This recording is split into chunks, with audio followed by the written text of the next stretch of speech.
Hello बच्चों। तो कैसे हो आप लोग? बहुत दिन बाद मैं आप लोगों से मिल रहा हूँ। काफी दिन हो गए, मैंने काफी रिकॉर्ड करने की कोशिश भी की थी बट लेकिन नहीं हो रहा था। तो आज हम लेके आए क्लास नाइन्थ का chapter number 1, exploring mixtures and separation. तो मैं बता दूं कि हमने मिक्सचर पूरा कवर कर लिया था, फिर बच्चों ने कमेंट करना शुरू किया, सर सेपरेशन नहीं है, सेपरेशन नहीं है। सेपरेशन बिल्कुल ही नहीं है, क्योंकि हमारे पास सेपरेशन के 6 टॉपिक्स है और हम आज उन 6 के 6 टॉपिक्स को यहाँ कवर करने वाले हैं। लेकिन पार्ट 4 है ये, तो पार्ट 4 में हम सिर्फ 3 टॉपिक को कवर करेंगे। क्रिस्टलाइजेशन, ठीक है बच्चों। उसके बाद डिस्टिलेशन, डिस्टिलेशन एंड क्रोमेटोग्राफी। ये जो प्रोसेस है हमारे सेपरेशन के, आज हम इनको कवर करने वाले हैं। तो वीडियो स्टार्ट करने से पहले मैं कह रहा हूँ सब्सक्राइब कर दो बच्चों। बहुत दिन के बाद, मतलब मैं देख लेता हूँ कितने दिन के बाद मैंने वीडियो डाली है, और 90 सब्सक्राइबर हो चुके हैं। ये वीडियो डालते डालते 100 हो जाने चाहिए, और 3 दिन हो चुका है बेटा डाले हुए, मतलब आज 3.5 दिन हो जाए। तो समझिए कि आज सबसे पहले तो मैं फिर से कहूंगा कि सब्सक्राइब कर लीजिएगा, क्योंकि सबसे इंपॉर्टेंट होता है कि अपडेट्स को आना, क्योंकि ये चैप्टर काफी लंबा है और ये खत्म होने का नाम नहीं ले रहा। क्योंकि केमिस्ट्री का पहला चैप्टर, ओपनिंग चैप्टर कुछ ऐसा है। तो शुरू करते हैं। क्वेश्चन है, what is crystallization? What is crystallization? Oh, what is crystallization? तो आंसर लिखिए आप लोग पहले तो। As a form of notes या definition, it is a process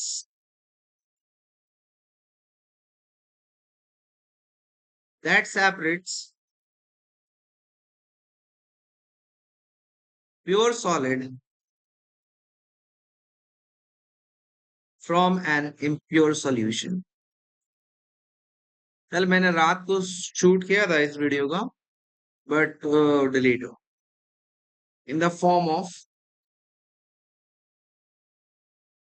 crystals. तो बेटा कहने का मतलब ये है कि एक ऐसा प्रोसेस है जिसमें हम प्योर सॉलिड को, जिसमें सॉल्यूट के फॉर्म में है ना, अगर हम एक सॉल्यूशन के ऊपर बात करें, तो हमारे पास क्या होता है, एक सॉल्यूट होता है और एक क्या होता है, सॉल्वेंट होता है ना। वो जब मिक्स होता है तब जाकर एक सॉल्यूशन बनता है। लेकिन हमारा जो ये वाला सॉल्यूशन है जिसपे हम क्रिस्टलाइजेशन करने वाले हैं, उस पे जो सॉल्यूट होगा ना बेटा, वो क्या है, सॉलिड है। और जो सॉल्वेंट है वो लिक्विड है। अब ये जो सॉल्यूशन बना है, वैसे तो ये होमोजीनियस सॉल्यूशन है, होमोजीनियस है, जिसकी वजह से ये सॉल्यूशन बना है, होमोजीनियस मिक्सचर है। तो उसमें से अगर हमें प्योर सॉलिड को बाहर निकालना है, सेपरेट करना है ना, पानी को अलग, मतलब लिक्विड को अलग और सॉलिड को अलग, तो उसके लिए हम क्रिस्टलाइजेशन मेथड का करते हैं। तो प्योर सॉलिड को निकालते हैं किस में से, एक इम्प्योर सॉल्यूशन में से। और किस फॉर्म में निकालते हैं भाई, क्रिस्टल के फॉर्म में से निकालते हैं। ठीक है। अब नॉर्मल सी बात है, ये कॉपर सल्फेट में बहुत ज्यादा होता है। ठीक है। प्रोसीजर पढ़ेंगे, क्रिस्टलाइजेशन क्यों अच्छी होती है, ये सब कुछ हम पढ़ने वाले हैं। तो सब्सक्राइब नहीं किया तो कर दो। किस किस केस में करते देखो, इस केस में होता क्या है। इन दिस केस, लिखिए आप लोग, ये मैंने लाइव किया था जब मैं 11th में था तब। हमारे प्रैक्टिकल होते थे, मेरे पास पीसीएम भी था, तो उसमें प्रैक्टिकल होता था ये। ठीक है। तो बेटा लिखो, a solution is heated in an open container. एक ओपन कंटेनर में इस सोल्यूशन को हीट किया जाता है। मैं देख रहा हूं कि रिकॉर्डिंग ऑन है या नहीं, आज भी पता चला ऑन नहीं है, सारी मेहनत खराब हो जाएगी। तो सोल्यूशन को हीट किया जाता है एक ओपन कंटेनर में, then it left to cool, ठंडा होने के लिए छोड़ दिया जाता है। हमें भी क्या करा था, कॉपर सल्फेट का सोल्यूशन बना के उसको गरम वरम करवा के 1 दिन बाद जाके वो क्रिस्टल बना था। ठीक है। ये होने वाला है। तो यहाँ पर हमारा क्या होगा, आफ्टर सम टाइम, हमने तो 1 दिन लगा था, लेकिन कुछ टाइम बाद क्या होगा, pure solids are form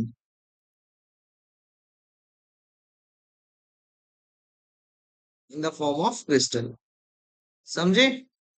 crystal के फॉर्म में प्योर सॉलिड्स, जो प्योर सॉल्यूट है वो, जो सॉलिड वाला फॉर्म है सॉल्यूट है, वो बच जाएगा।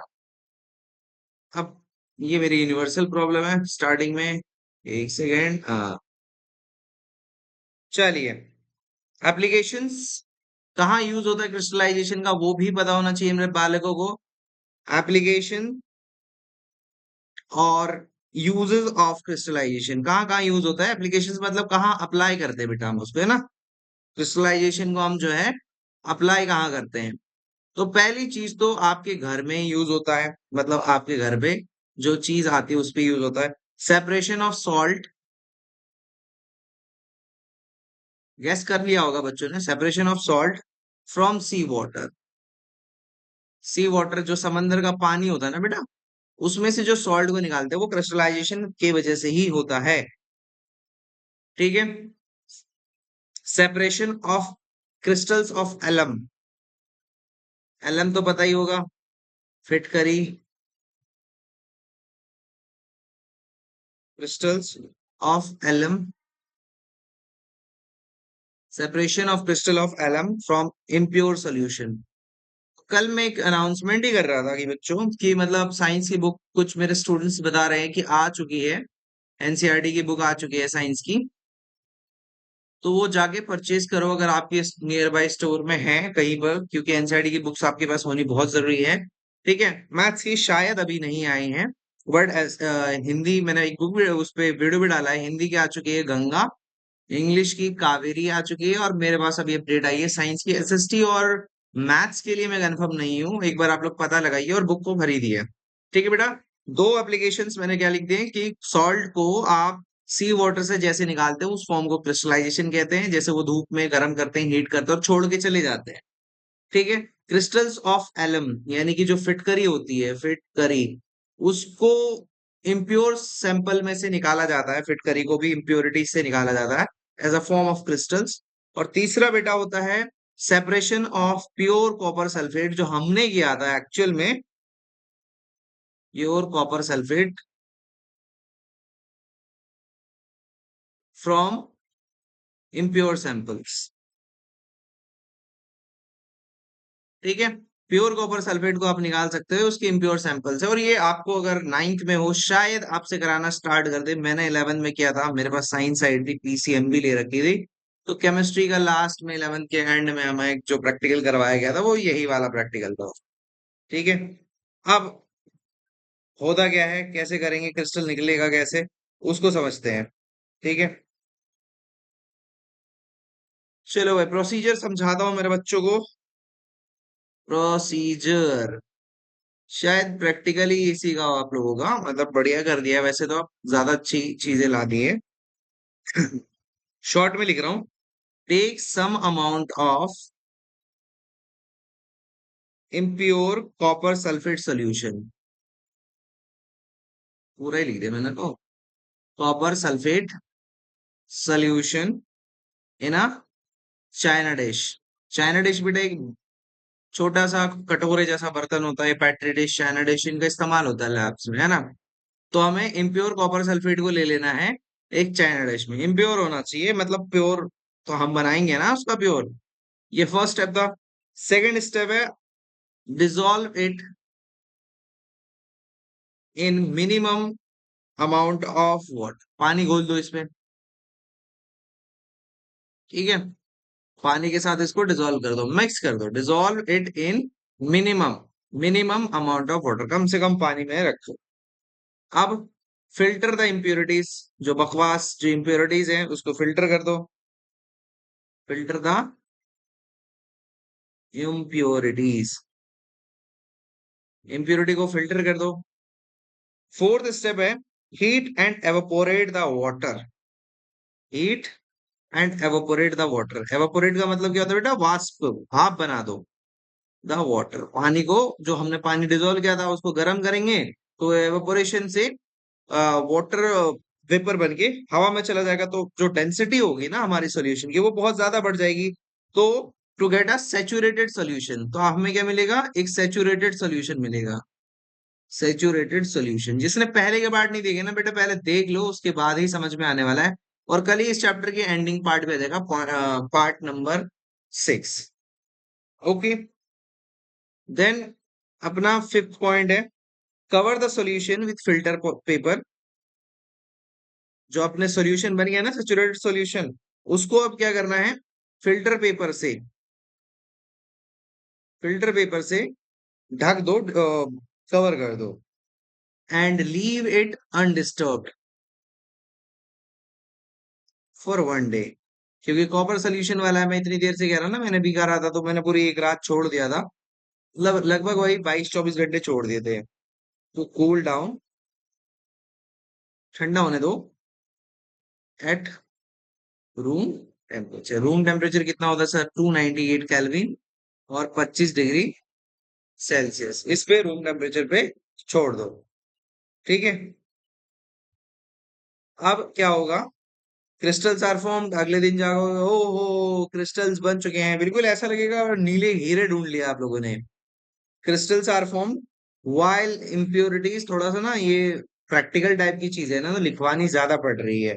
आर लेफ्ट इन सोल्यूशन, जो इम्प्योरिटीज है वो सोल्यूशन में ही रह जाएंगे, और जो क्रिस्टल है वो बन जाएगा। ठीक है बेटा।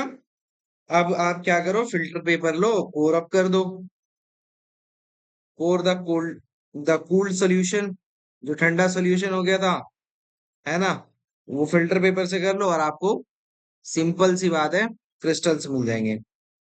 हुआ, filter paper, obtain the crystals and run। तो समझते हैं एक बार जल्दी जल्दी में स्कोर एक बार। सबसे पहले हमें लेना है कुछ इम्प्योर कॉपर सल्फेट, जो कि बहुत ज्यादा इंपॉर्टेंट है इस एक्टिविटी में। Copper sulphate, impure copper sulphate का सोल्यूशन लेना है किसमें, चाइना डिश में, है ना। दो चीजें होती है, एक पेट्री डिश होता है और एक चाइना डिश होता है, दोनों थोड़ा सा अलग होता है, स्ट्रक्चर दोनों का काफी अलग होता है, थोड़ा सा क्या, पेट्री डिश ऐसा होता है कुछ बना हुआ, चाइना डिश कटोरे शेप का बना होता है ऐसा। ठीक है, ध्यान से। उसके अलावा आप इसको डिसॉल्व करो पानी के साथ विद वाटर, मिनिमम वाटर, ज्यादा पानी नहीं लेना, minimum to minimum water. Filter करो इसकी इम्प्योरिटीज को, जितनी इम्प्योरिटीज इसमें मिक्स हैं उनको फिल्टर कर दो जितना हो सक रहा है। आप क्या करो फिर, उसके बाद हीट करो, हीट करने से क्या होगा, जो वाटर है ना वो एवापोरेट हो जाएगा, वाटर वेपर में चेंज हो जाएगा, और इसकी वजह से आपको सेचुरेटेड सोल्यूशन मिलेगा। अब आप क्या करो, उस सोल्यूशन को कवर कर दो फिल्टर पेपर से, और उसको एक दिन के लिए बिना डिस्टर्ब किए छोड़ो। एक दिन के लिए छोड़ दोगे, कूल डाउन हो जाएगा किस पे, रूम टेम्परेचर पे, विच इज 298 केल्विन और 25 डिग्री सेल्सियस।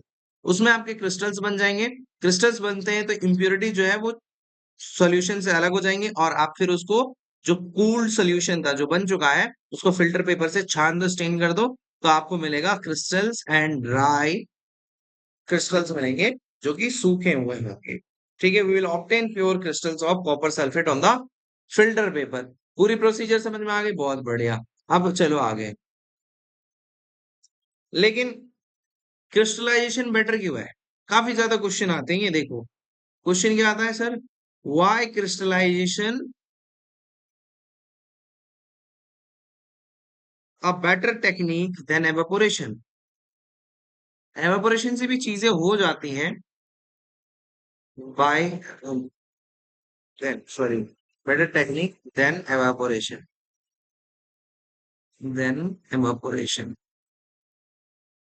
क्यों है भाई एवापोरेशन से, तो आंसर लिखो इसका, pen pen black,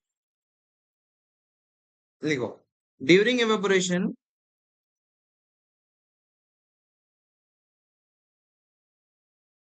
we heat the solid, while heating some solids, लिखो,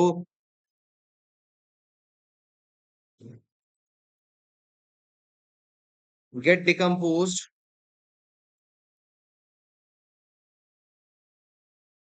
और chilled, यानी कि जल जाता। ठीक है, जैसे एग्जाम्पल ले लो, sugar, this is not problem in crystallisation.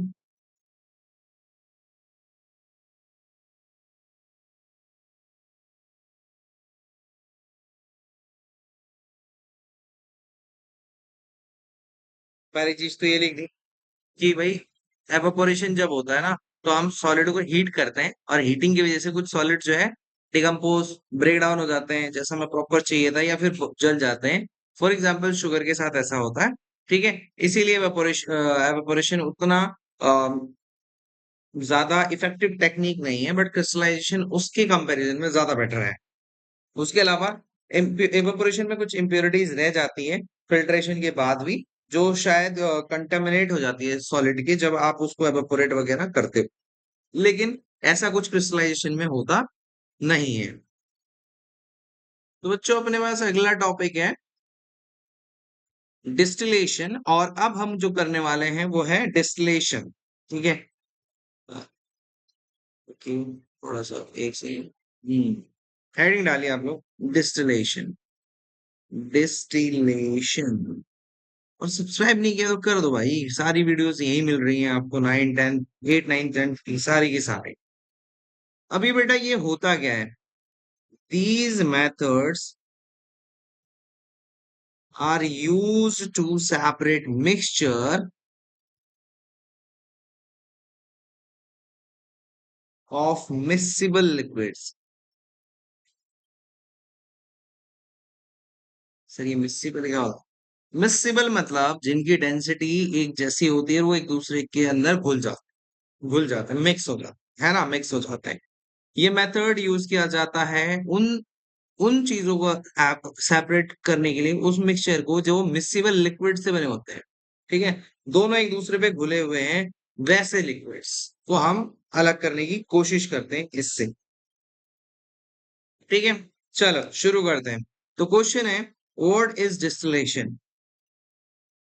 What is distillation? अगर आप लोग मेरा फेस देखना चाहते हो तो आप लोगों ने कुछ नहीं करना, सब्सक्राइब करना बस। चलो लिखिए बेटा, इट इज द प्रोसेस, जैसे मैंने ऊपर ही बता दिया था, of heating and cooling a mixture, cooling a mixture, heating and cooling a mixture. It is used to separate two substances having different boiling point। ये सबसे इंपॉर्टेंट लाइन है। कहोगे सर कैसे? मैंने क्या बोला है बेटा, ध्यान से देखो, रेड पेन को फॉलो करो। मैंने बोला मिक्सिबल लिक्विड से, मिक्सिबल लिक्विड से यानी कि they will mix with each other, mix हो जाएंगे, ऐसा मिक्सचर बनेगा जिसमें दोनों मिक्स हो जाएंगे, है ना, मिक्सिबल है, एक दूसरे पे घुल सकते हैं। अब ये जो प्रोसेस है, ये अब डेफिनेशन में आओ, ये जो प्रोसेस है वो हीटिंग और कूलिंग का होता है, ठंडा और गर्म करने का होता है मिक्सचर में। अब ये यूज किया जाता है दो सब्सटेंसेस को जो मिक्सिबल, मान लो कि ए और बी को मिक्स किया है, दोनों मिक्सिबल है, लेकिन ए का जो बॉइलिंग पॉइंट होगा वो कुछ और होगा, और बी का बॉइलिंग पॉइंट जो है कुछ और होगा। लेकिन इनका जो भी डिफरेंस है भाई, इनका जो भी डिफरेंस है वो 25 से बड़ा ही होगा, 25 डिग्री सेल्सियस से ज्यादा होना चाहिए, है ना, 25 डिग्री सेल्सियस से ज्यादा होगा बॉइलिंग पॉइंट। इनके डिफरेंट बॉइलिंग पॉइंट की वजह से ही हम इनको डिस्टिलेशन कर सकते हैं। एग्जाम्पल के तौर पे हम अगर ले लेते हैं एसीटोन और वाटर को, ठीक है, एसीटोन और वाटर को। एसीटोन क्या होता है, लड़कियों को बहुत अच्छे से पता है भाई क्या होता है, नेल पेंट रिमूवर, जो तो ठंडा ठंडा सा फील होता है। और वाटर को मिक्स करने के लिए हम यूज करते हैं किस प्रोसेस का, डिस्टिलेशन प्रोसेस का। क्यों? बॉइलिंग पॉइंट ऑफ वाटर तो 100 डिग्री सेल्सियस होता है, एसिडोन का कम होता है, जैसे गर्म करोगे वो पहले निकल जाएगा, वाटर बच जाएगा, इसी को डिस्टिलेशन कहा जाता है। चलो इसी को समझते हैं, इसी को मिलाते हैं। तो हमारे पास एक मिक्सचर है एसिडोन का और पानी का, ठीक है, एसिडोन और पानी का। उसके बाद हमें डिस्टिलेशन फ्लास्क चाहिए, थर्मोमीटर चाहिए, और मॉनिटर करने के लिए टेम्परेचर क्या चाहिए, कंडेंसर चाहिए और बीकर चाहिए। स्टेप्स क्या करना है, step number 1, take a mixture of acetone and water in a flask. Conical flask देखा होगा ना बेटा, वैसे फ्लास्क ले लो आप, ठीक है। दूसरा स्टेप है हीट इट, गरम करो बढ़िया से। जब आप गरम करोगे तो आपको टेम्परेचर पे बहुत ज्यादा ध्यान रखना है। Monitor the temperature, monitor the temperature. किसकी हेल्प से रखोगे भाई टेम्परेचर का ध्यान? With the help of thermometer, with the help of thermometer, with the help of thermometer. Thermometer की हेल्प से आपने टेम्परेचर पे बहुत ज्यादा ध्यान रखना है। ठीक है। अब मैंने क्या बताया कि भाई दोनों का बॉइलिंग पॉइंट अलग होना चाहिए। एसीटोन का अलग होता है, वाटर का अलग होता है। वाटर का मैंने बताया कितना था, 100 डिग्री सेल्सियस, और एसीटोन का कितना बताया था, 56 डिग्री सेल्सियस। दोनों का अलग अलग है। जैसे ही when boiling point of acetone reached, जैसे ही उस जो मिक्सचर है वो पहुंचेगा 56 डिग्री सेल्सियस में, इट कन्वर्ट्स इनटू वेपर। अब वो किस में चेंज हो जाएगा? वेपर में हो जाएगा। वो जो वेपर आ रहा होगा ना बेटा, कन्वर्ट्स इनटू वेपर। वो जो वेपर निकल रहा है, अब मान लो हम उबाल रहे हैं, वो जो वेपर निकलता है ना वो एक्चुअली में वाटर का होता है, लेकिन वो 100 डिग्री सेल्सियस में जाके निकलना शुरू होता है। लेकिन 56 डिग्री सेल्सियस में है, यानी वो किसकी वेपर है? वेपर ऑफ एसीटोन है। अब आप क्या करोगे कि एसीटोन को अगर आपको इकट्ठा करना था 56 डिग्री सेल्सियस में, आप उसको इकट्ठा कर लो। ठीक है। जहां पर अब कंडेंसर वगैरह लगे होते हैं, this vapours of acetone flow into the condenser where its gets cooled, जहां पर ये ठंडा हो जाता है। ठीक है। वेपर में चेंज हो गया, मैं यही छोड़ रहा हूँ क्योंकि उसके आगे क्या है कि अब जो भी पानी बचा है 56 डिग्री सेल्सियस में, सारा का सारा जो एसीटोन होगा वो वेपराइज हो जाएगा, और वो कहाँ जा रहा है? अब कंडेंसर में। एंड कंडेंसर में these vapours of acetone flow into the condenser, condenser where it gets cool। जहां भाई साहब इसको ठंडा कर दो, and converts into liquid again, into liquid again. ठीक है। आपका एसीटोन मिल गया, लेकिन वो स्पीकर में जो रह गया था वो 100 डिग्री सेल्सियस वाला, वो वाटर रह गया है। ठीक है। वाटर आप ऐसे ही निकाल लो। अब वो जाकर वापस से लिक्विड बन गया, वापस से एसीटोन बन गया। The liquid acetone is stored in the beaker while water continues to remain in the flask. बाद बाकी आपकी मर्जी है, उसके बाद आपको करना क्या है। क्योंकि सिर्फ आपका डिस्टिलेशन आ रहा है तो मैं हाँ जब सिर्फ डिस्टिलेशन ही बताऊंगा इसमें, क्योंकि एक इसका छोटा भाई भी है same to same, fractional distillation, वो नहीं बता रहा क्योंकि वो थोड़ा सा अलग है, बट सिलेबस में नहीं है तो क्यों ही बताना। वो किसी हायर क्लास में शायद आपको पढ़ाया जाएगा। लेकिन ये डिस्टिलेशन यूज कहाँ होता है? एप्लीकेशंस पे हमने बहुत जोर दिया है इन वीडियोस में, तो एप्लीकेशंस पता होने चाहिए ना डिस्टिलेशन के कि कहाँ हो रहा है। तो सबसे पहले, liquid do not compose on heating, liquid do not decompose on heating. ठीक है। अच्छा, कब यूज करनी चाहिए? सॉरी, एप्लीकेशंस तो है, बट लेकिन कब यूज करनी चाहिए? जब सबसे पहली चीज तो, सॉरी एप्लीकेशन को काट देता हूँ बेटा मैं। ये एप्लीकेशन ओके, तो लिख व्हेन इज डिस्टिलेशन यूज।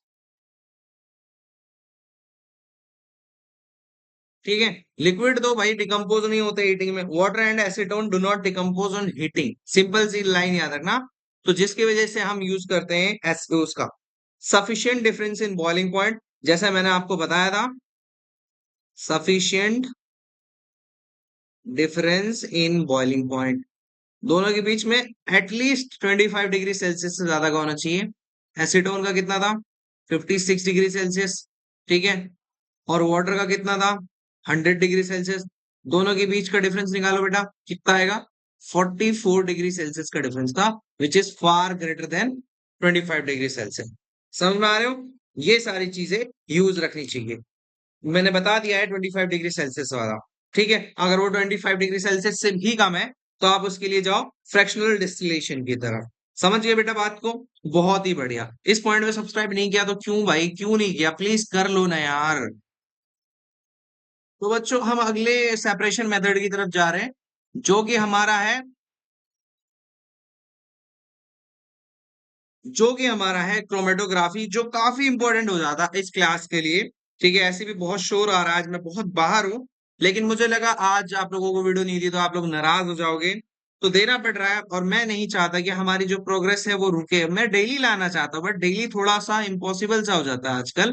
तो मुझे कुछ तो करना पड़ेगा। जब भी आ रहा है वीडियोस को अब जरूर देखो, है ना। मैं मतलब चाहता हूँ कि अप्रैल तक ये, सॉरी, अगस्त तक सारा सिलेबस खत्म हो जाए 8 9 10 का। ठीक है बेटा। वैसे 10th का रिजल्ट आ गया है, आप लोगों को मजा आया होगा। बट आगे एक बार इस चीज को देखते हैं कि क्रोमेटोग्राफी होती क्या चीज है। एक सेकंड, एक सेकंड, एक सेकंड। बेसिकली जो क्रोमेटोग्राफी होती है वो, लिख लेते हैं इसको। Chromatography is use to separate two or more dissolved solids in a solution. Solids in a solution.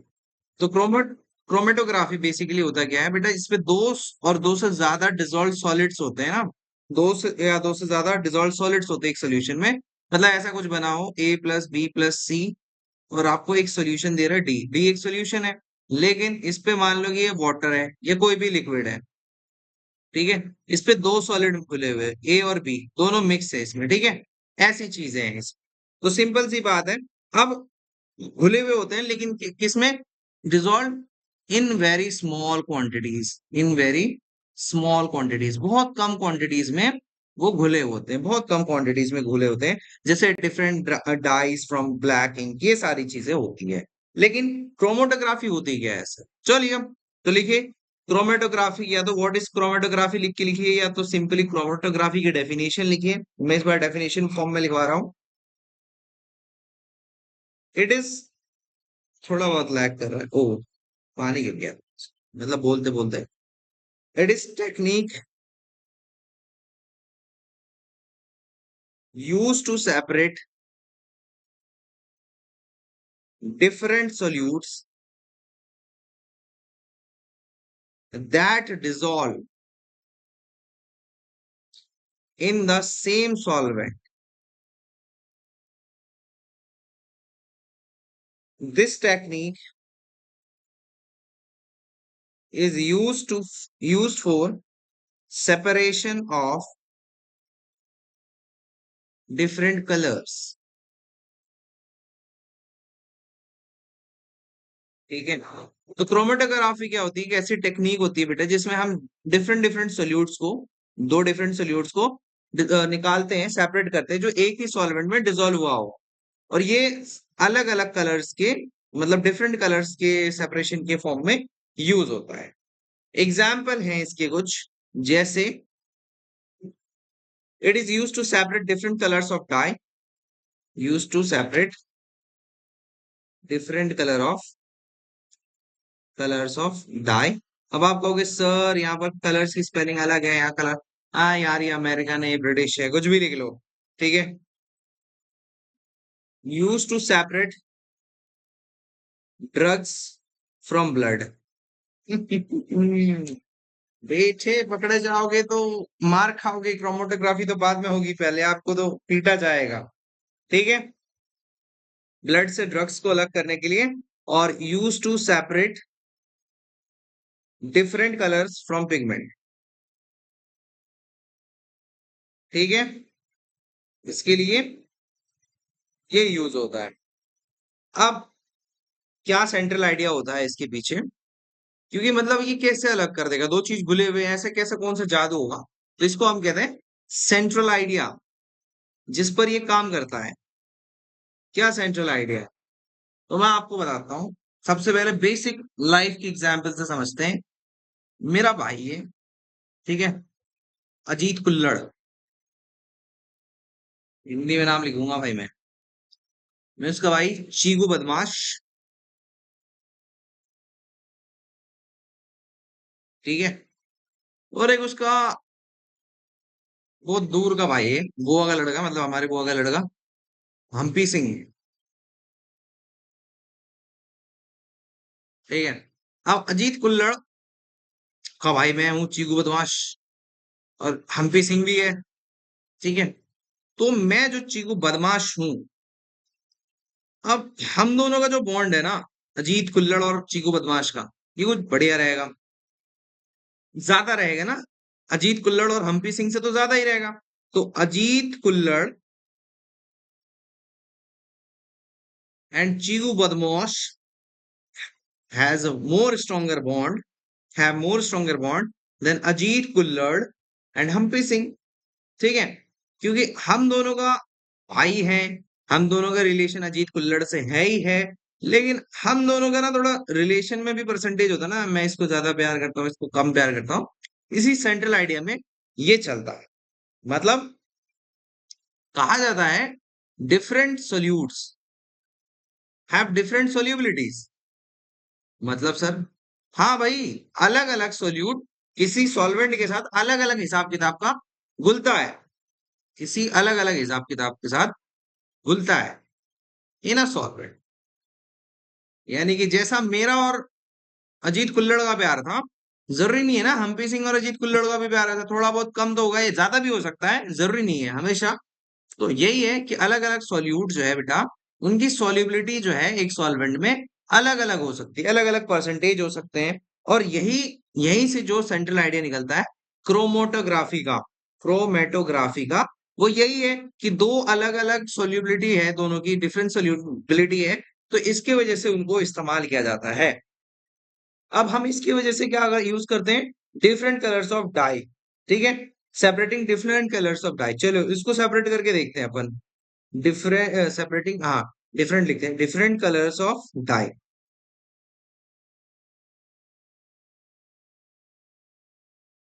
ठीक है, अब देखो, ink has a water as solvent and dye is a soluble in it. ठीक है, मैं लिख देता हूं इसको, इंक हैज वाटर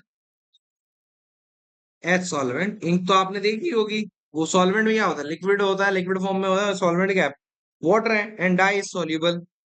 और डाई भी इसमें मिक्स कर सकते हो, is soluble in it. Is dye made of single colour? नहीं भाई, डाई तो हमने सिंगल कलर की बन ही नहीं सकती। क्यों नहीं बन सकती, हमने तो अलग अलग यूज किया है। अब ये हमने जो अलग अलग कर दिया है, एक्चुअली में अब हम करेंगे कैसे, उसको अलग कैसे करेंगे। अब आपने ना सबसे पहले एक फिल्टर पेपर लेना है, मैं स्टेप नहीं बता रहा, मैं ड्रॉ कर रहा हूँ सिर्फ। Simple take a filter paper, filter paper ले लिया, एक लाइन खींच दो उस पे, then draw a line on it around 3 centimetre from the bottom. Okay, तो लगभग 3 सेंटीमीटर होना चाहिए। ठीक है, और यहाँ पर मैं एक गहरा ड्रॉप ऑफ इंक डाल रहा हूँ इस जगह पर। चलो, ये ड्रॉप ऑफ इंक है। ठीक है, समझ में आ गया होगा। अब इसको सूखने दिया, सूख गया ये, लेट इट बी ड्राई। अब हमने क्या करा, कौन सा इंक है वो जो मैंने मिलाया था इस डाई में, ये जो ऊपर मैंने मिक्स करा है ना, कि मैंने बताया ना कि एक इंक ले लो, उस पे वो डाल दो, डाई डाल दो, वो वाला है ना। अब अपने को कंटेनर लेना है। ठीक है, कंटेनर में भरना है अपने पानी। किसी के पास फिल्टर पेपर नहीं हो तो न्यूज़पेपर से भी करके देख सकते हो। इसके लिड को कर दिया क्लोज,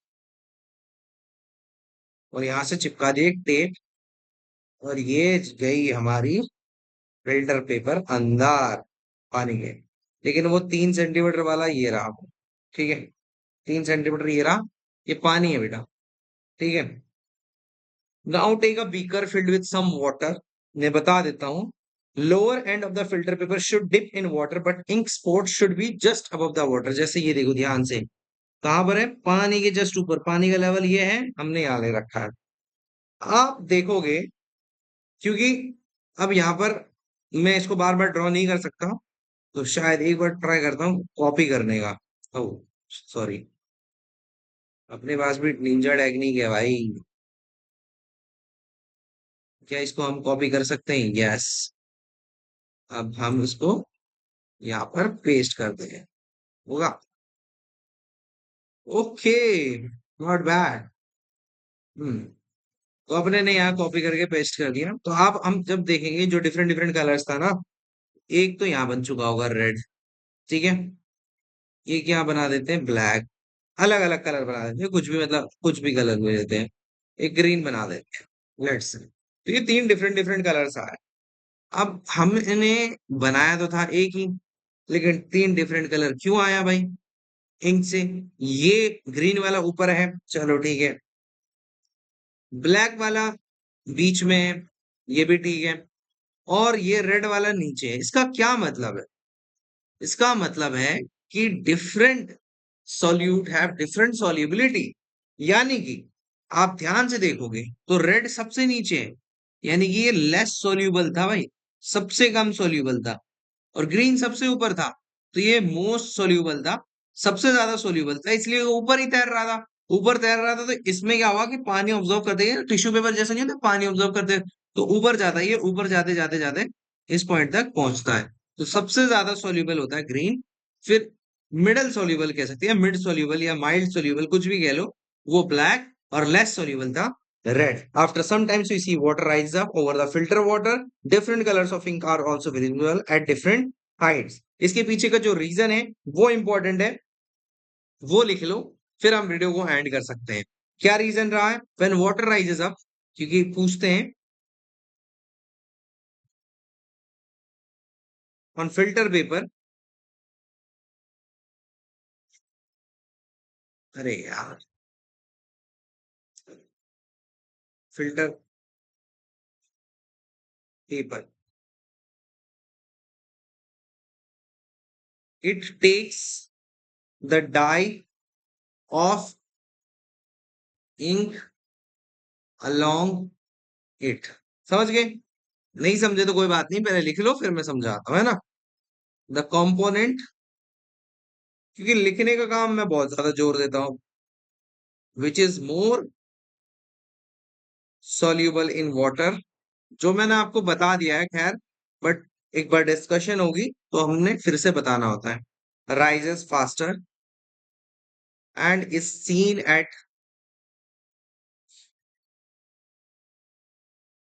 हायर पोजीशन। कल मैं पूरी कोशिश करूंगा कि कल ही कल में मैं इसका अगला पार्ट लेकर आऊं और खत्म करवाऊं, ठीक है। और बेटा जिसके पास बुक नहीं है, ये पुरानी बुक का सेकंड चैप्टर था, तो आप वहां से इसका आइडिया लगा सकते हो, वो आप पढ़ो आराम से, समझे? मतलब पुरानी वाले बुक में भी सेम सेकंड चैप्टर है ये वाला, उसकी इतनी टेंशन मत लो कि बुक नहीं है। बुक नहीं है तो बेटा मेहनत तो करनी फिर भी पड़ेगी।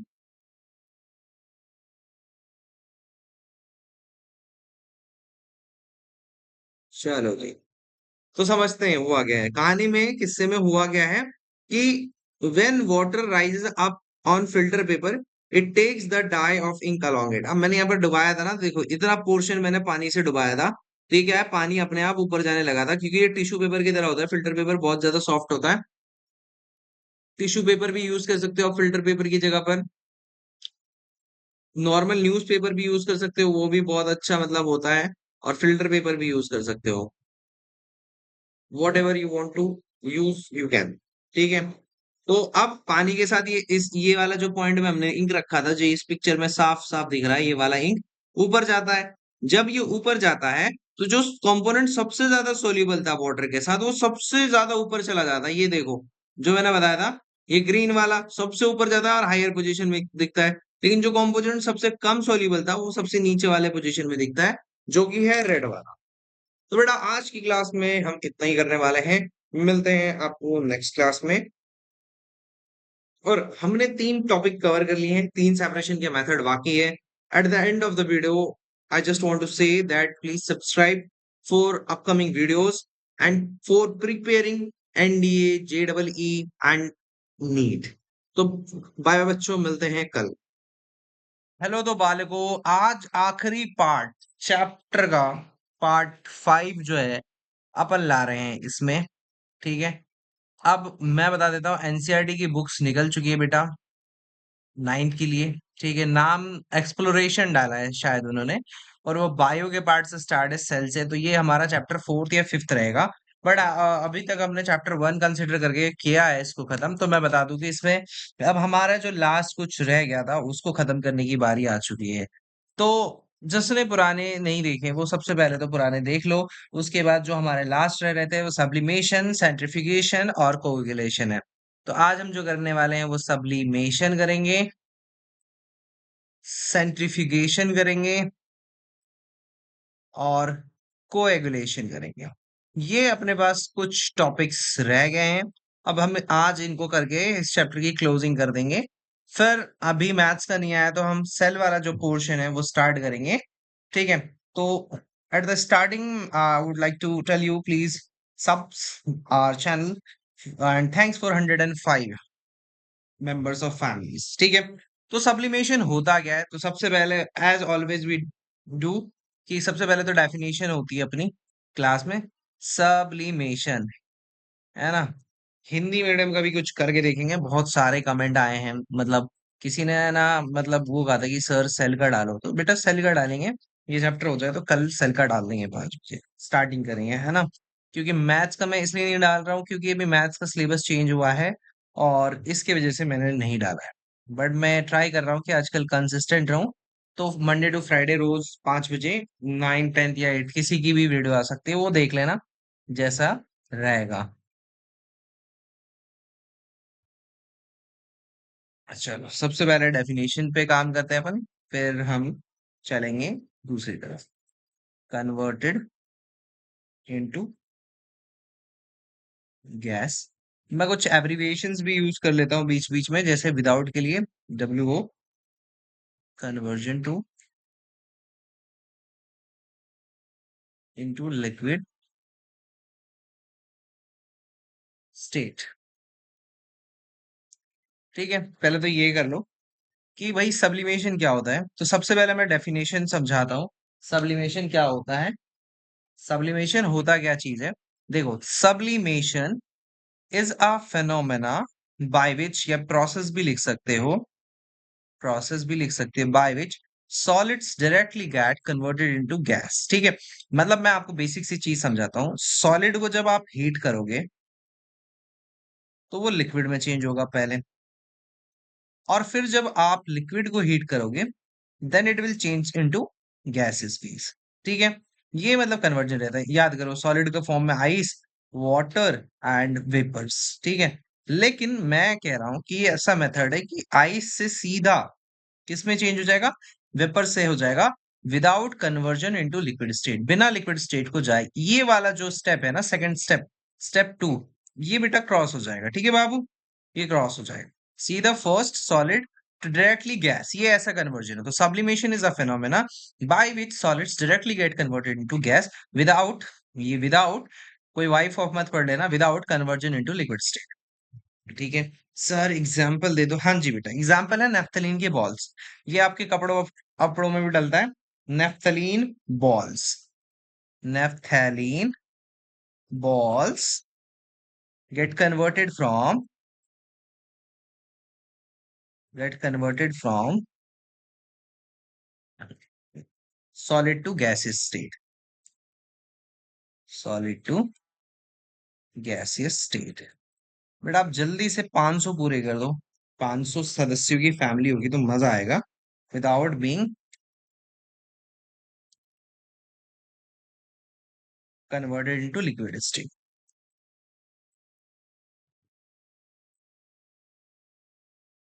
Liquid states. ठीक है, चलो समझते हैं। हाँ, इस चैप्टर को जो है मैं आज PDF अपलोड कर दूंगा, आज ड्राइव से मैं अपलोड कर दूंगा। देखो, मैं वीडियो तो 5 बजे आ जाएगी बेटा, लेकिन 7:30 बजे के आसपास देख लेना। आप लोगों के नीचे अगर जिसके पास बुक नहीं है उसको ये PDF मिल जाएगी। ठीक है।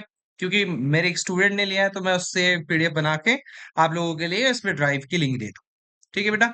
एग्जाम्पल था ये कि नेफ्थलीन की जो बॉल्स होती है वो डायरेक्टली कन्वर्ट हो जाती है सॉलिड से गैस में, बिना कन्वर्ट हुए लिक्विड स्टेट। ठीक है। सब ये होता है। नेफ्थलीन की बॉल्स आती है। अ, हमारी जो आज तक की परेशानी है कि हम इसको मतलब एडजस्ट नहीं कर पाते एक बार में, तो ओके कोई नहीं, अब हम एडजस्ट कर रहे हैं। ओके, इतनी सी बात समझ में आ गई होगी। तो सब्लिमेशन क्या प्रोसेस होता है? देखो, सब्लिमेशन में एक सॉलिड है, जैसे मान लो ऐसा सॉलिड कर देते हैं इसको, सॉलिड है। ठीक है, थोड़ा 3D बनाने की कोशिश करते हैं भाई। सॉलिड सॉलिड सॉलिड सॉलिड को नेफ्थलीन एग्जाम्पल है। अब वो सीधा किस में चेंज होता है बेटा? गैस में, गैस के पार्टिकल्स में। Solid gets directly converted into gas without passing liquid state, तो गैस में, तो उस प्रोसेस को क्या कहते हैं? सब्लिमेशन कहते हैं। ठीक है, सब्लिमेशन उर्दू आप हिंदी में कहते हैं शायद। और इसका ऑपोजिट होता है कि ये जो गैस जो है, व्हेन इट गेट कूल्ड, वापिस ये सॉलिड बन जाएगा, उसको कहा जाता है डिपोजिशन। डिपोजिशन, ये मैंने करके देखा है, प्रैक्टिकल नाइन्थ में कराएंगे शायद आप लोगों को। आप तो थोड़ा सा स्टूडेंट फ्रेंडली करवा दिया। आप लोग कहाँ कहाँ से, किस स्टेट में और किस बोर्ड से पढ़ रहे हो, आप मुझे कमेंट बॉक्स में जरूर कमेंट करना। और अपने दोस्तों को ज्यादा से ज्यादा रिकमेंड करो भाई, ज्यादा से ज्यादा रिकमेंड करो। क्या कर रहे हो आप लोग, है ना? अब हम कुछ एग्जाम्पल्स देखेंगे सब्लिमेशन की, ज्यादा कुछ था नहीं, यही था। अपन एग्जाम्पल्स देखेंगे, ठीक है, जो काम आएंगे। सबसे पहला ड्राई आइस। बहुत बार पूछा जाता है कि ड्राई आइस क्या होता है।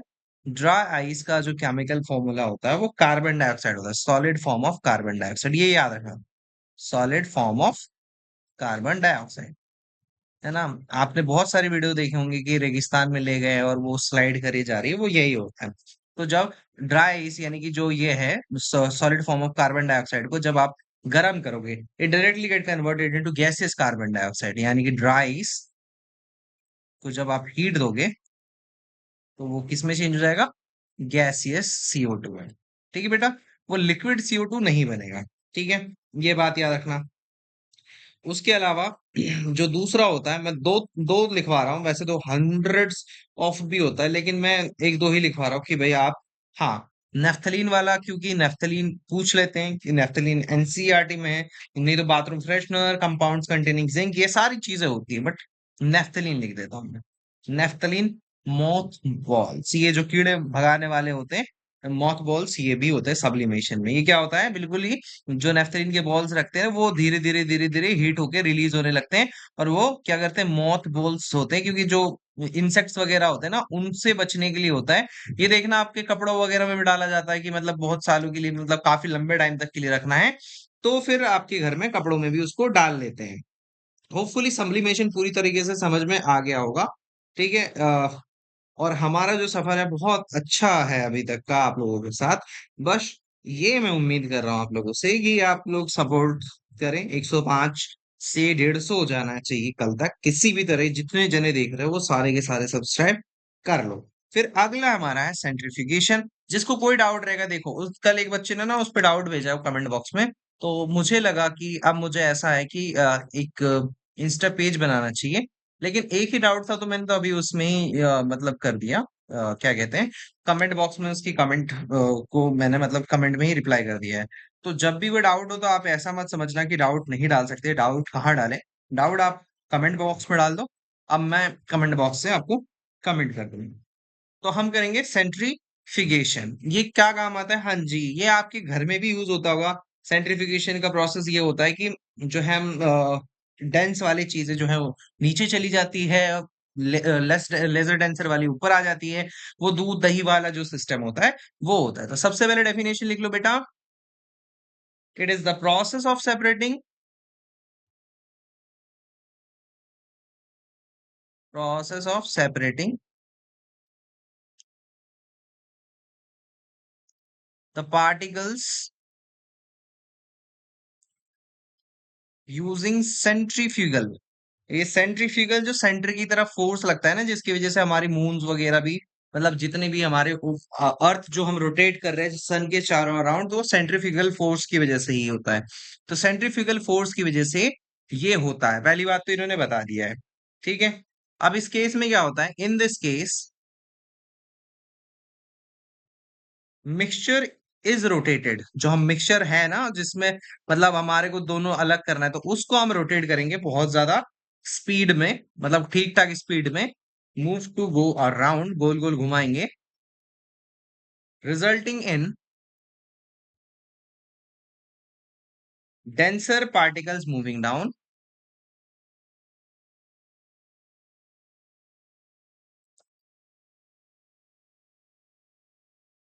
while lighter particle moving up।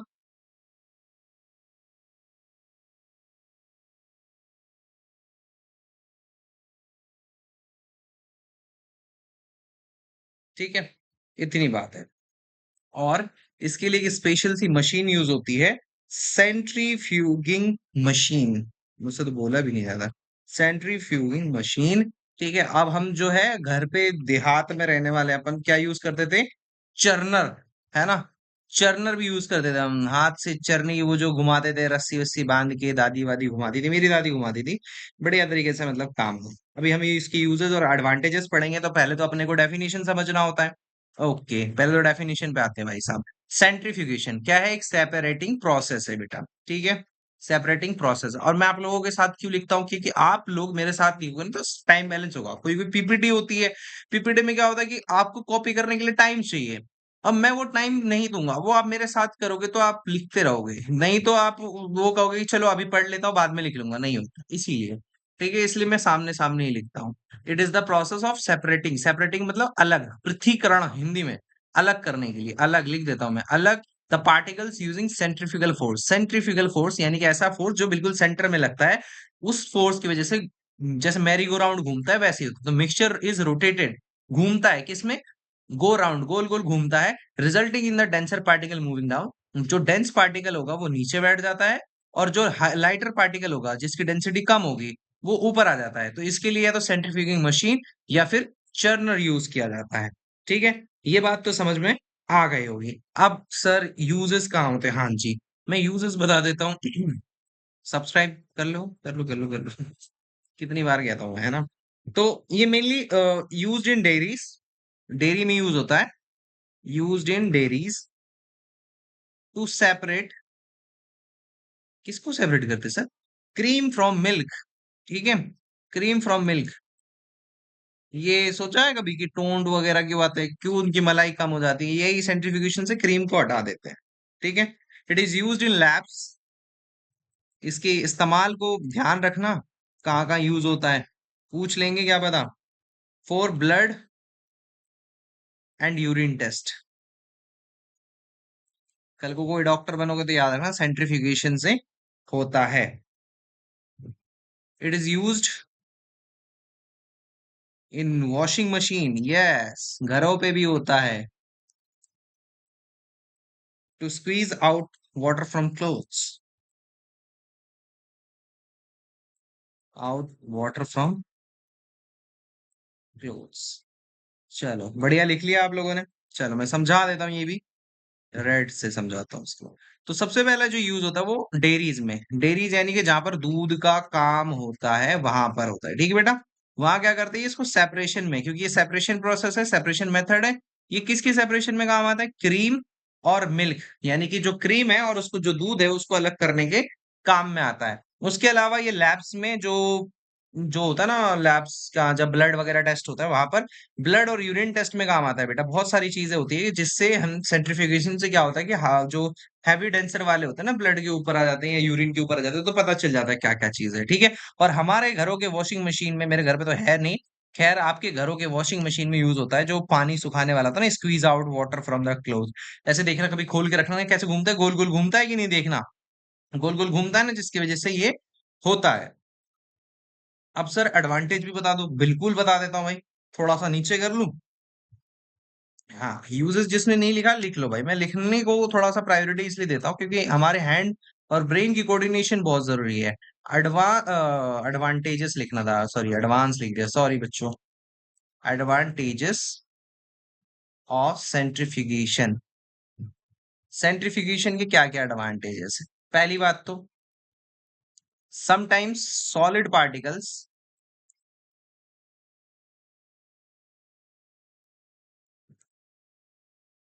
In liquid are very small and pass through the filter paper. समझे ना। समझाने की बात नहीं है, एक शायर था कोई, उसने कहा समझे ना, ये समझाने की बात थोड़ी। तो बेटा देखो, लिखो इसको पहले, sometimes solid particles in liquid are very small and pass through the filter paper. For such mixtures,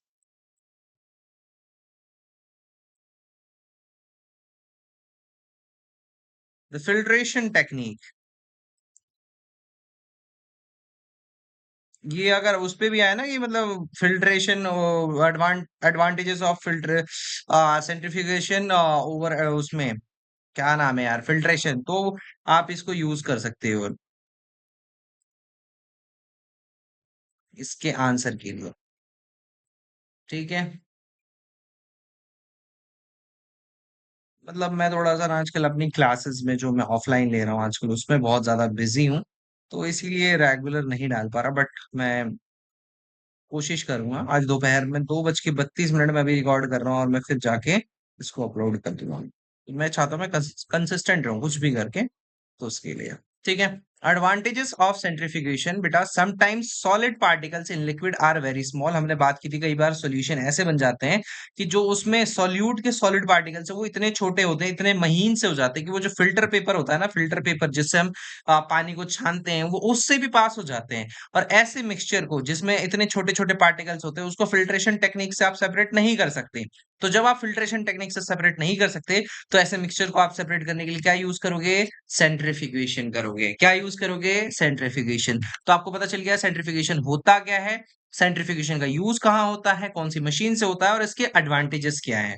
ठीक है। और एक और बात मैं बता देता हूँ कि मतलब अभी भी बताई थी बट मैं फिर से बता देता हूँ कि भाई साहब, मैं ये बुक मतलब पहला जो चैप्टर है वो अभी मैं 7:30 बजे तक अपलोड कर दूंगा। अब ध्यान से देख लेना, ध्यान से इस चीज को देख लेना कि मतलब अपडेट अपलोड हुई है या नहीं हुई है।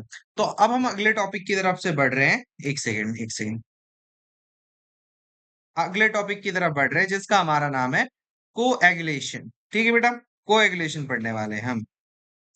थोड़े से नए टॉपिक्स इसमें ऐड हुए हैं कोएगुलेशन में। तो चलो कोएगुलेशन की, जिसने पुराना नहीं देखा देख लो। कोएगुलेशन अच्छी है एनसीईआरटी, मतलब 9 की मुझे अच्छी लगी इसमें। सॉरी बच्चों। डेफिनेशन लिखिए। It is a chemical separation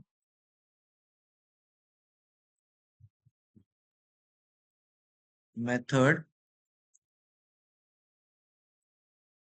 primarily used in waste water, चलो वेस्ट वाटर ट्रीटमेंट लिख लो ये। टू रिमूव, दिख नहीं रहा यार, कहाँ गया वो पेन? हाँ, oh sorry. To remove very fine particles. तो कल सेल का पहला वीडियो आएगा, उसके लिए तैयार रहना और वो देखना, क्योंकि मुझे कॉम्प्लीमेंट मिलते कि मैं बायो बहुत ज्यादा अच्छी पढ़ाता हूँ बट मेरी खुद की नहीं थी। सस्पेंडेड पार्टिकल्स याद करो, कोलॉइड्स पढ़ाया था, उसी को सेपरेट करने के लिए यूज होता है। They can not settle by gravity alone, gravity alone. चलो सबसे पहले तो आप डेफिनेशन लिख लो, और डेफिनेशन के बाद ही हम करते हैं समझाने का काम। ठीक है। पेन चेंज करते हैं, थोड़ा ज्यादा नहीं है इसमें बेटा, अब मतलब एक छोटा सा टॉपिक है, ज्यादा बड़ा नहीं है इस। तो आज हमारी वीडियो ज्यादा बड़ी नहीं होने वाली है, इतनी होने वाली है। ठीक है। पर्पस, मैकेनिज्म, स्टेप्स जल्दी जल्दी पढ़ लेंगे, क्योंकि जब ज्यादा है नहीं तो ज्यादा मेहनत क्यों करी जाए, है ना। बट है, इतना बढ़ाया है कि मतलब जितनी बुक में है और एक्स्ट्रा भी बढ़ाया है। ठीक है। पूरा एक्स्ट्रा बढ़ा दिया है इसमें। मेरे पैर में वो हो रहा है। तो चलो, आप लोगों ने डेफिनेशन तो लिख ही लिया होगा, तो मैं बताता हूँ। It is a chemical separation, it is a chemical separation method primarily used in waste water treatment. Waste water treatment भी होते हैं ना जो डायरेक्टली मतलब वो जो गंदा पानी होता है फिर उसके लिए इस्तेमाल होता है वेस्ट वाटर, उसके लिए। उसके अलावा टू रिमूव फाइन पार्टिकल्स, इसमें जो छोटे छोटे पार्टिकल्स है वो हटा देते हैं जो सस्पेंडेड होते हैं, इसमें जो पड़े रहते हैं ना उनको हटा दिया जाता है, जो कोलॉइड के फॉर्म में होता है। ठीक है। जो कोलॉइड के फॉर्म में हो रहा होता है, they can not settle by gravitation only, और सिर्फ ऐसा नहीं है कि वो ग्रेविटी से ही वो सेटल हो जाए। एक सेकंड जो मेरे पैर में है ना, कुछ लग रहा है, फील हो रहा है। ठीक है बेटा, डेफिनेशन समझ में आ गई। इस प्रोसेस को केमिकली कहा जाता है, मतलब और भी नाम है, जैसे इसको क्लॉटिंग भी कहते हैं। ठीक है, लिख लो, इसको क्लॉटिंग भी कहते हैं, और एक नाम है फ्लोक्यूलेशन। फ्लोक्यूलेशन, स्पेलिंग भी नहीं आती भाई साहब मुझे तो। फ्लोक्यूलेशन। अब ये काम कैसे करता है कॉलोइड्स, कॉलोइड्स में, कॉलोइडल पार्टिकल्स में कैसे काम करता है? अब जैसे कि ये मान लो, ठीक है, ये अपने लिया एक ग्लास, समझो इसमें कॉलोइड्स है। कॉलोइड्स यानी कि पार्टिकल सारे सस्पेंडेड है। ये बहुत सारा पार्टिकल इस पे सस्पेंडेड है ना, मेरे पैर में नस चढ़ जाती है ना, वो हो गया था। इस पे सस्पेंडेड है। तो जो सबसे पहला स्टेप होता है इसमें, जिस पे ये काम करता है, क्योंकि ये कोलॉइड्स है, और ये जितने भी कोलॉइड्स हैं, उन सबके पार्टिकल्स में ना लगभग, इस पार्टिकल में जो कि ऐसा सा बना रखा है, और इस पार्टिकल में जो मैंने थोड़ा सा ऐसा बना रखा है, मतलब पार्टिकल्स है ना, ये इन दोनों में लगभग सिमिलर चार्ज है। सिमिलर चार्ज है, जिसकी वजह से क्या होता है, सिमिलर चार्ज होने की वजह से एक दूसरे को रेपेल करते हैं। रूल क्या है बेटा? रूल है सेम चार्ज रेपेल करता है, ऑपोजिट चार्ज अट्रैक्ट करता है। ठीक है, तो कोएगुलेशन, सॉरी, अट्रैक्ट करता है, कोएगुलेशन बता रहा था। तो कोलॉइड्स जो है, ये कोलॉइड बना ले लिया है मैंने। कोलॉइड्स के जो पार्टिकल है वो सारे के सारे सिमिलर चार्ज होते हैं, सब में सेम चार्ज हो रहा होता है, तो सब एक दूसरे को रेपल कर रहे होते हैं। तो हम सबसे पहले इसमें पहला स्टेप होता है कि हम क्या करेंगे, add coagulant to neutralize. Add coagulant to neutralize. पहला स्टेप ये है कि हम एक इस पे कोएगुलेंट डालेंगे ताकि वो न्यूट्रलाइज करे। स्पेलिंग क्या है भाई न्यूट्रलाइज की, भाई साहब? न्यूट्रलाइज देख लो बेटा, स्पेलिंग पे देख लेना, मतलब उस पे मैं मार खा सकता हूँ। बाद बाकी मैं आपको प्रॉपर बताता हूँ। कुछ कुछ चीजें जो हम यूज करते हैं, जैसे एल्यूम यूज करते हैं, ठीक है, और जिसका एल्यूमिनियम सल्फेट या फेरिक क्लोराइड यूज करते हैं। कुछ कुछ नाम मैं बता देता हूँ, या फिर फिब्रिन, थ्रोम्बिन, कुछ भी लिख लो आप। ये सारे हम कोएगुलेंट के फॉर्म में यूज करते हैं, जो न्यूट्रलाइज कर देता है। ठीक है, अब हमने क्या करा, इस पे कोएगुलेंट डाला। अब कोएगुलेंट जितने भी पार्टिकल्स हैं, उन सबको क्या करेगा, न्यूट्रलाइज कर देगा। क्या था, add coagulant to neutralize all particles. जितने पार्टिकल है उन सबको न्यूट्रलाइज कर दिया। जितने पार्टिकल्स है वो सारे न्यूट्रलाइज हो जाते हैं, और अब रिपल्शन होना बंद हो जाता है। तो स्टेप टू क्या होता है कि, स्टेप टू ये होता है कि रिडक्शन ऑफ रिपल्शन, क्योंकि जो अब तक हो रहा था वो हमने खत्म कर दिया। खत्म कर दिया यानी कि मतलब जो कोएगुलेंट था हमने जो डाला उसने न्यूट्रलाइज किया, तो रिपल्शन ऑटोमेटिक खत्म हो गया। अब होता है हमारे यहाँ पर एग्रीगेशन। ठीक है, एग्रीगेशन। अब कहोगे सर ये नया टर्म सुना है। हाँ बेटा नया टर्म है, लेकिन समझो तो सही बात को। अब ये पार्टिकल जब न्यूट्रलाइज हो जाते हैं, अब ये जब पार्टिकल्स न्यूट्रलाइज हो जाते हैं, तो क्या होता है कि अब इनमें एग्रीगेशन होता है, इकट्ठा होना शुरू होता है। The neutralise particles begin to collide and stick together forming larger clumps called flocs. ठीक है, फ्लॉक्स बनने लग जाते हैं। ये जो पार्टिकल्स है मान लो कि सारे चिपकने लग गए हैं ना, मतलब मैं इधर नया बना देता हूँ, ग्लास फटाफट से। गंदी ड्राइंग है मेरी थोड़ी सी, तो बेटा माफ कर ही सकते हो सबको। हाँ, तो ये आपस में ये लोग चिपकने लगे अलग अलग जगह पे। तो ये जो प्रोसेस है ये एग्रीगेशन है। ठीक है, अगर लिखना चाहो तो लिख लो, the neutralise particles begin to collide and stick together. मैं नॉर्मली लिख देता हूँ, particles stick together. Particles stick together, एक साथ चिपकने लगे। अब ये जो एक साथ चिपकने लगे हैं, इस इन पार्टिकल्स को क्या कहा जाता है, फ्लॉक्स। फ्लॉक्स, याद देखो यहाँ पर क्या है, फ्लॉक्युलेशन, इसलिए फ्लॉक्स कहा जाता है यहाँ से। ठीक है, और लास्ट होता है step number 4 is sedimentation. Sedimentation, sedimentation, जब फ्लॉक्स become heavy, they sink to the bottom due to gravity. Flocks became heavy and settle on the bottom of the glass.